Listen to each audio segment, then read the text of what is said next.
A piercing scream echoed through the quiet, manicured neighborhood, the kind of gated community that boasted about its safety, pristine lawns, and private security.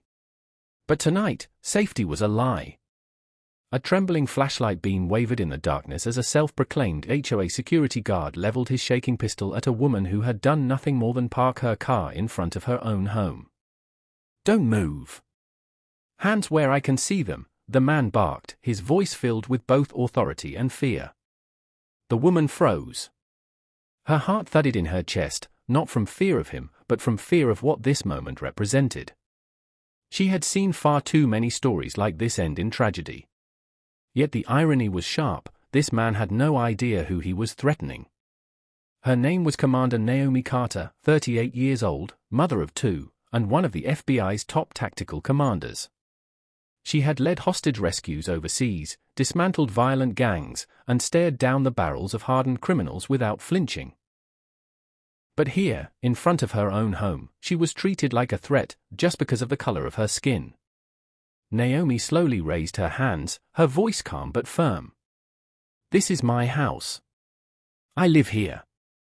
You're making a mistake." The guard, a heavy-set man in his 50s with a self-appointed badge and a chip on his shoulder, sneered. "Don't lie to me. I've seen you walking around here before. You don't belong in this neighborhood. You people never do." His words cut deeper than the cold steel he waved in her face. She swallowed hard, keeping her composure. Years of tactical training demanded she read every detail, his trembling fingers, his uneven breathing, his dilated pupils. He wasn't just being cruel. He was dangerous. Inside the house, her 14-year-old daughter MIA peeked through the curtains, eyes wide with horror.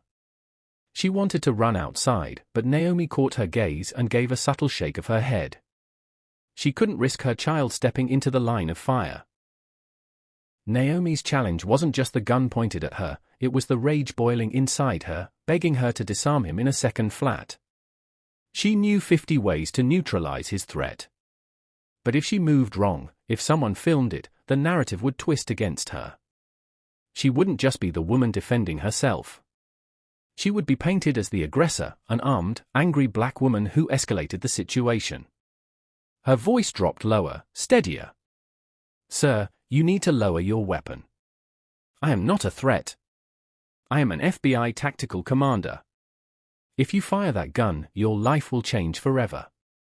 The man scoffed. "Yeah, right. FBI? Do you expect me to believe that?" He stepped closer, his weapon shaking. Naomi made a decision. Slowly, deliberately, she shifted one hand downward toward her wallet, her movements exaggerated to show she wasn't reaching for a weapon. She pulled out her credentials and let them fall to the ground in front of her. The badge glinted under the dim streetlight. The guard blinked. His hand trembled. Harder. His entire bravado cracked, but instead of lowering the gun, his pride kicked in. This doesn't mean anything. I'm just doing my job. Protecting this neighborhood from, he cut himself off, but the venom in his tone made the unspoken words obvious. By now, neighbors had begun to gather. Cell phone cameras were out. Some whispered in shock, while others muttered excuses under their breath, trying to justify the man's actions. But MIA had already called 911, her voice shaking as she begged for help, terrified of losing her mother. The sirens grew closer, and Naomi stood rooted, never once breaking her calm. She locked eyes with the man and spoke with quiet strength. "You're not protecting anyone. You're endangering me. You're endangering yourself. And you're terrifying a community that deserves better." When the real police arrived, the HOA guard immediately started shouting excuses, trying to frame Naomi as the suspicious one. But all it took was one officer shining his flashlight onto her credentials, then recognizing her name. In seconds, the entire truth came crashing down. "Commander Carter," the officer asked, stunned. "I am so sorry." "Put that gun down now," he barked at the trembling guard. Naomi finally exhaled, but she didn't feel relief. She felt sorrow. Because she knew, if not for her badge, her title, and the luck of her training, she could have been another headline. That night, after the chaos calmed, she sat on the edge of her daughter's bed. Mia clutched her hand, tears streaking her face.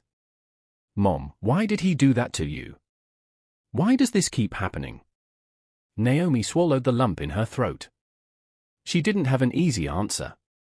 But she knew this was the moment her daughter would carry forever.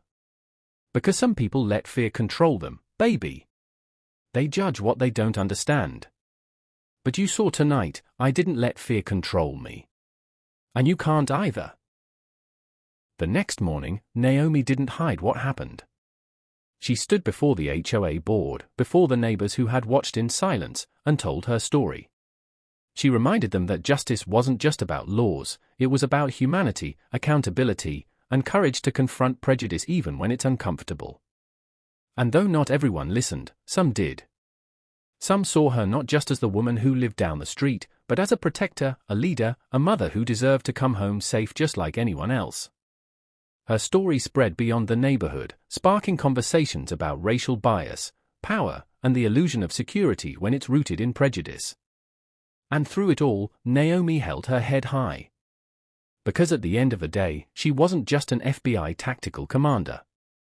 She was living proof of strength in restraint, power in patience, and the unshakable will to rise above fear.